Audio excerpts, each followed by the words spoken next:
Hi everyone, it's Athena, the Sage Goddess. Hope you're doing well. And welcome to part 2 of this series, this mini-series called How to Use Your Gemstones. I hope you're finding this really inspiring and useful information. Trying to keep it just really brief and focused, but offering you practical tools and wisdom to help you think about ways to use your gemstones that you have been collecting and gathering, perhaps even for a lifetime, and to get them off those shelves and out of those drawers and really into your life in a way that allows them to be meaningful to you and to be used on a regular basis. I really think that's what our gemstones desire. They desire to be out and seen and used and appreciated. So let's get to work. This second video is really focused on how to clear and prepare your gemstones for use in sacred work. And there's just a couple of quick tips I want to share with you to begin. And really what I want you to focus on is thinking about how to make sure that the energy, the vibration of a stone that you're working with magically is in fact your vibration, your intention, and your energy. When you buy a stone from someone, you need to think about the fact that it has made a journey to find you. So it came from a mine, it came from somewhere in the earth. It was then it was mined by someone. It was sourced by someone, so it has changed probably hands, several times in the course of just even getting out into the earth. And then it moves into the marketplace, and you'll never know how many degrees of separation unless you have a source who actually goes right to the mine. You'll never know how many degrees of separation there are, intentionally, vibrationally, and energetically between you and the stone as it emerged from the earth. And so one of the first things I always recommend people do when they get a stone is really make sure that they've cleared the energies. Now, there are two ways to do that that are easy, and then there are ways to do that energetically and in meditation that are a little more complex. So I want to show you the two quick techniques, and then if you want additional suggestions, you're certainly welcome to ask. I also sell in the shop an oil called Sanctus, which is a clearing oil. And actually, Sanctus was born because I have some clients who don't like the smell of sage, or they can't burn things in their homes for whatever reason, for health reasons, or because there are children around, they don't feel it's safe. And so Sanctus actually has lavender, white sage, and rose essential oils in it, which are the three plant materials that I most often use in sage bundles. And so it's sort of a smudging alternative. I also have a holding spray in the store, in the shop, that is created. It has mugwort and palo santo and yarrow. It has some really beautiful essential oils which can also be used. That's a spray to spray your stones, and that'll clear the energies off of them as well. I'm someone who loves to smudge. I love the sacred process. It connects me to my ancestors. I feel great spirit around when I smudge. I love gathering and bundling herbs and drying them. The entire process from start to finish is really sacred to me. And so I'm someone who will always smudge a stone when I first receive it, even if I get it directly from the mine, which in a lot of cases I do because of my gem sources. So I'm actually going to be just showing you with this little celestial quartz point right here how it is that you smudge a stone when you first get it. So I'm smudging with Artemisia today. It's a white sage alternative. This is Artemisia californica from the Southern California coast.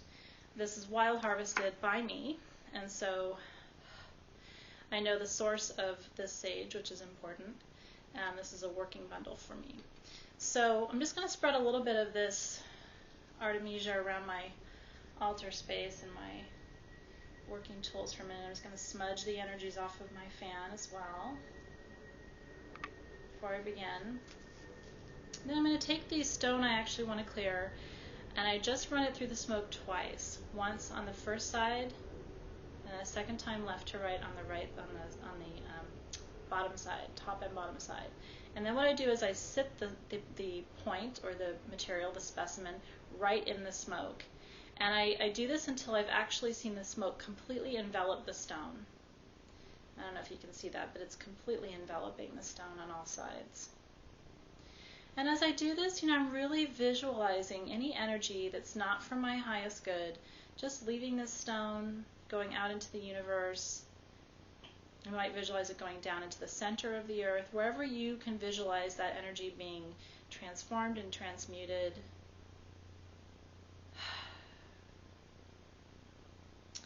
And you just leave that stone in that smoke until you feel like the energies have been dissipated.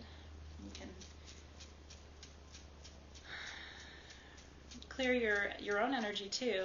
And as I'm clearing my energy, I'm always thinking, okay, clear off of me any unwanted energy, and also draw in energies that will allow me to use this stone wisely to manifest its sacred energy and its sacred benefit for the highest good of all. So that's clearing your stones with Artemisia or white sage, which is a native practice. It's my preferred method of clearing stones.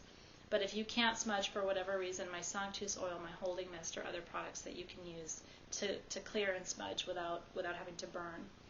The other tool that you can use, and I always have these in the shop because I'm such a believer in clearing stones with black kyanite. Those of you who've been working with me for a long time, you know that I'm a huge black kyanite fan. Black kyanite is the only gemstone, and it comes in these spears, these blades. Looks ancient, doesn't it? I mean, this is a powerful stone. This is a warrior stone. Black kyanite is the only stone that will clear any energy off of another stone just by touching it.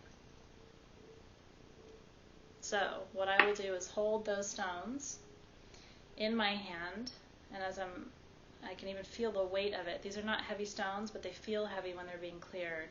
And I'm just visualizing any energy, again, that's unwanted in this stone, whether it's from the mining, the sourcing, the transaction to the marketplace, the movement from the marketplace across vendors or through vendors, through those vending relationships, from those vending relationships to whoever sold it to me, from whoever sold it to me through the postal service and through UPS or whatever UHL or however it got to me, and then making sure that now what's left is my imprinting, my vision, my intention, my energy with this stone, and then the sacred work that I will do.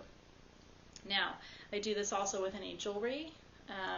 When I tend to wear the same jewelry all the time, but when I receive a new piece, I will clear it the exact same way. You can clear metals, so any sterling silver, any gold, any unnatural metals can also be cleared this way. So this is really the best possible way to prepare your tools for sacred use. And then for clearing them on a regular basis, what I want to suggest to you is that you use salt. Salt is a cleansing, purifying agent. Salt will remove any unwanted energy from anything in your space. Salt can be sprinkled in the four corners of your room, and it will purify the energies of the room. You put salt in your bath, what happens to the water? What happens to your body? Your spirit, your body is purified and cleansed. So if you have a stone that needs to be cleared, I keep my salt in one of these little sweet little salt boxes, a little bamboo box. Pop your stone in the salt, almost to the point where it's covered to the top. Close the box, and I just say a blessing over it. And I call in my spirit guides and ask that they assist me in clearing any unwanted energies from this stone that have accumulated. And I'll do this, even once I clear a stone, if I've been using it for healing purposes or if I've shared it, anyone has come over and touched it, I will just clear the energies off. That any energies that have come through this stone that are not for my highest good or for the highest good of those in my space, may they be removed, and so it is.